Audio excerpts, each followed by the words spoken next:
ceritane Sarep tambah Oso, cerita asli arek Sidoarjo. Assalamualaikum warahmatullahi wabarakatuh.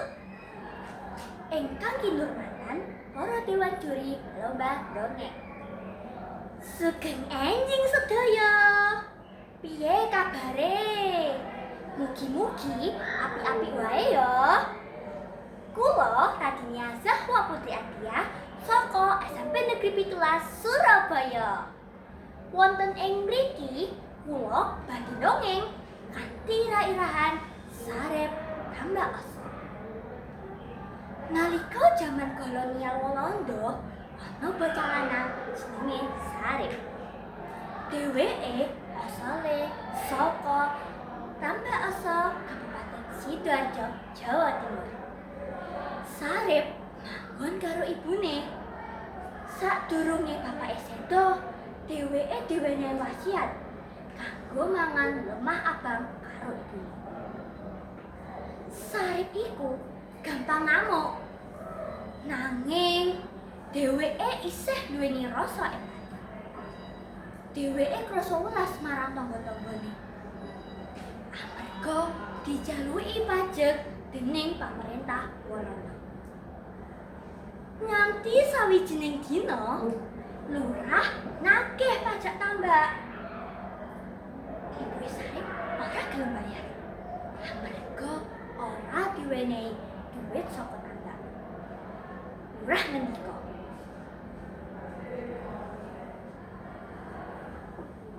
"Hirip, yen kowe bayar pajak tambak, kabeh bakalan apik-apik wae."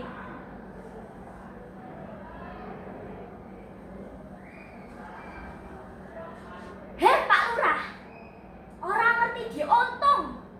Sampeyan kuwi kudune dadi pelindung rakyat, dudu malah mbelani londo.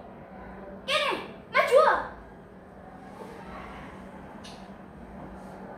Sawise gelut, Sarep marani Pak Dini lan njaluk duit tambak. Nanging Pak Dini ora gelem menehi. Lan akhire padu. Pak Dene Sarep iso lolos, banjur marani Pak Idi kanggo njaluk tolong supaya bisa mateni si Sarep nganggo gaman sing diarani jagang pancung. Pungkasane Sarep mati lan mayite diuncalake menyang kali. Nalika ibune Sarep lagi ngumbah klambi, dheweke nemokake mayite si Sarep. Banjur ibune mbisiki nang kupinge Sarep.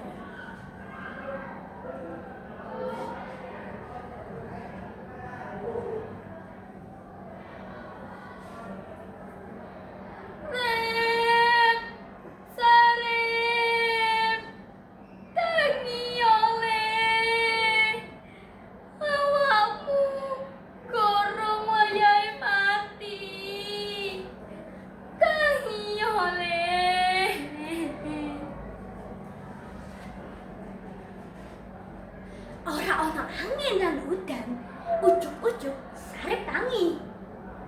Sawise kedadian kuwi, Sarep ngerampok omah-omahe Walanda. Lan hasil rampokane didung-dungno marang para warga. Pemerintah Walanda krungu kabar kasebut. Akhire nyewa wong kanggo mateni si Sarep. Nanging asile padha.